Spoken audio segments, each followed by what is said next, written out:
এখানে হচ্ছে বিরিয়ানি খেতে এসেছি। এই ভেতরে ঢুকে দেখে এসে চলছে, ভেতরে ঢুকে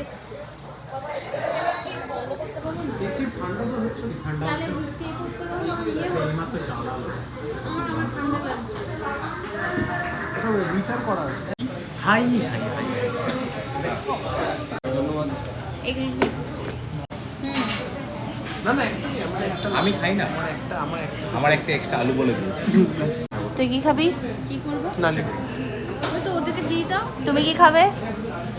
আমি তো বিরিয়ানি খাবো, গলম আমি গলম। মটন খাবো। চুপ করো তুমি, মটনই খাওয়া হবে। হাওয়া খাবো। ওদের থেকে খেয়ে নিচ্ছে। হ্যাঁ, আরে এটা প্লেটটা ধরে আমাকে দেয়নি, আমার থেকে ছিনিয়ে নিল। এই যে একটা বড় প্লেট পড়ে রয়েছে।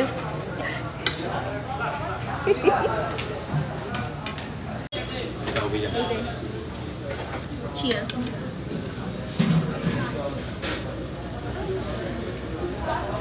করি ওরকম। এটা হচ্ছে স্পাইসির বিরিয়ানি। দেখুন এরকম চালটা আছে, তার সাথে আছে একটা মটন গেছে আর একটা হচ্ছে ডিম গেছে। একটা নয়, দুটো মটন গেছে।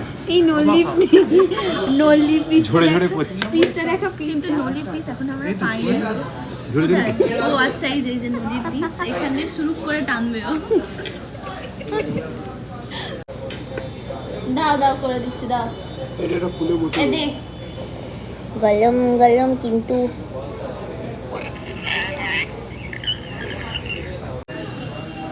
বিরিয়ানি কি করে খায়? ওরকম করে বিরিয়ানি খায় না, একদম একটা বড় ইয়ে দিয়ে খেতে হয়। এই হবে তুমি ফুড ব্লগার এরকম করে খেয়ে? ছি।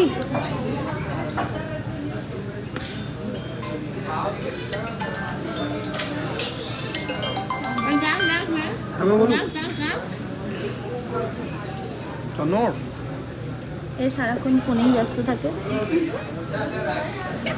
আর এ হচ্ছে আমাদের মধ্যে বাচ্চা মেয়ে, আর এ বেচারা হচ্ছে আলু দিয়ে বিরিয়ানি খাচ্ছে, কেউ কিছু দেয়নি। আর আমি এখানে সর্বভূম। আচ্ছা ঠিক আছে। হ্যাঁ বলো। খাচ্ছি, দাঁড়াও। চা। বললাম না। হ্যাঁ, তাহলে চলে যেতে বলো। তোমার কিন্তু ভালো ভিডিও বানিয়ে দিয়েছি আমি, এটা তোমার চলে যাবে।